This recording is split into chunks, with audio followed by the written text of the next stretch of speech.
విచారణకు రాలేను, పార్టీ నాకు బాధ్యతలు అప్పగించింది, 6 వారాల షెడ్యూల్ ఖరారైంది, కావాలంటే వర్చువల్గా జవాబులు ఇస్తా, విచారణకు పిలువబోమని గతంలో సోలిసిటర్ జనరల్ హామీ ఇచ్చారు. అది మీకు వర్తిస్తుంది.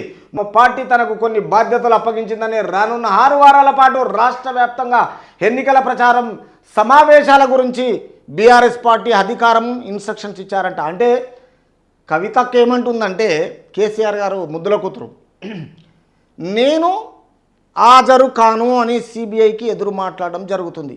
నాకు ఒక పార్లమెంటు విషయంలో 6 వారాల గురించి నాకు కొన్ని బాధ్యతలు అప్పగించారు. ఈ బాధ్యతలను నేను నెరవేర్చాలి. నేను ఇప్పుడున్న సిచ్యువేషన్లో నేను రాలేను, నేను హాజరు కాలేను, మీరు ఏం చేసుకుంటారో చేసుకోండి అని ఒక సిబిఐ వాళ్ళకే ఇలాంటి ఆన్సర్లు ఇస్తున్నది. ఎవరు? కల్వకుంట్ల కవిత. అంటే వీళ్ళ పరిపాలనలో వీళ్ళ నాన్న చెప్పినట్టుగా వీళ్ళ నాన్నకు మోడీ రికమెండేషన్ ఉన్నది కాబట్టి రేపు ఏదన్నా జరగరాని జరిగితే మోడీ చూసుకుంటాడు, నాన్న చూసుకుంటాడనే విషయంలో ఈమె ముందు జాగ్రత్తతో సిబిఐకి ఇలాంటి వాక్యాలు చేయడం జరిగింది. కాబట్టి మరి ఈమెకు ఒక రూల్, ఇంకొకరికి ఒక రూల్ ఉంటుందా?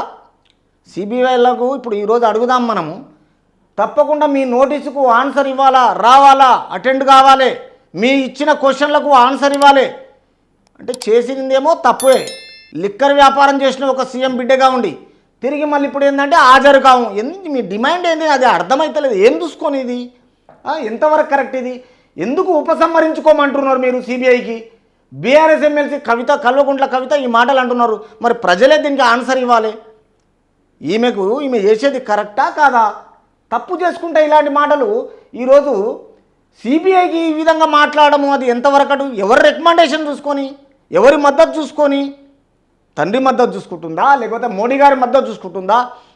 రేపు ఏదైనా జరగనని జరిగితే సెంట్రల్లో భారతీయ జనతా పార్టీ ఉంది, ఇక్కడ మా నాన్న ఓడిపోయినా కానీ గెలుపు మా నాన్నది అన్నట్టు ఫీలింగా ఏంది? అది అర్థమైతలేదు.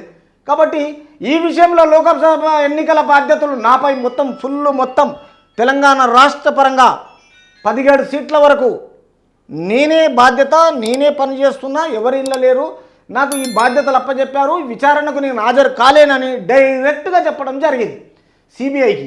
తర్వాత ఢిల్లీ మద్యం విధానానికి సంబంధించిన కేసులో సోమవారంగిన సెక్షన్ 41 కింద కవితకు సిబిఐ నోటీసులు జారీ చేసిన ఎన్నికల నేపథ్యంలో నేను కొన్ని బాధ్యతలు అప్పగించింది, నేను రాను అని కటాకట్ చెప్పడం జరిగింది.